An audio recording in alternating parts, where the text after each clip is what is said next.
bonjour, vous êtes Gabriel Mazzolini et vous participez à l'association Les Amis de la Terre. Est-ce que vous pouvez nous en dire plus sur vous et votre engagement?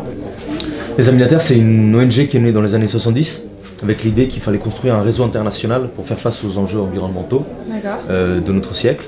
Et donc depuis, c'est devenu un réseau dans plus de 80 pays. Et l'idée, c'est véritablement d'essayer d'obtenir des changements concrets en faisant du plaidoyer, donc en constituant de l'expertise vis-à-vis des multinationales ou des acteurs publics, etc.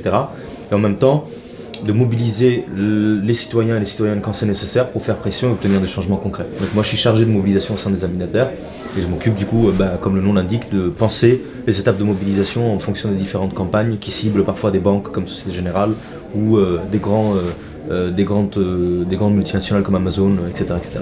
D'accord. Quel est votre sentiment par rapport à la situation de la planète aujourd'hui?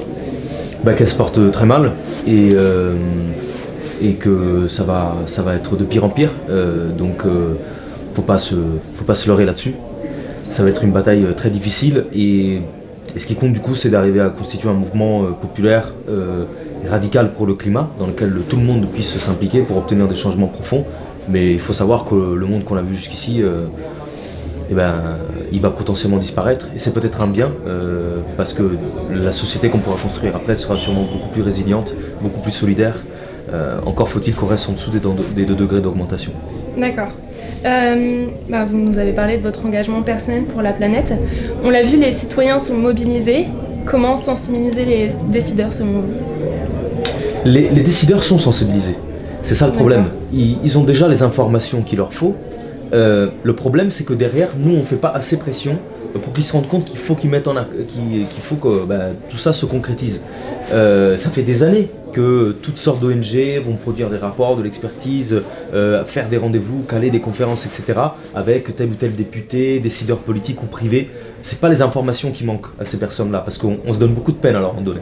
Ce qui manque, c'est justement qu'on soit nous en capacité de dire ce n'est pas juste des avis ou des expertises que nous produisons, c'est des choix que nous exigeons et un autre monde que nous voulons. Et pour cela, nous sommes prêts à faire pression par tous les moyens légaux qui nous sont mis à disposition, et y compris parfois à désobéir à des lois de façon non violente pour montrer des situations d'injustice qui sont aujourd'hui le fait d'un système qui perdure et qui refuse de changer alors que c'est nécessaire.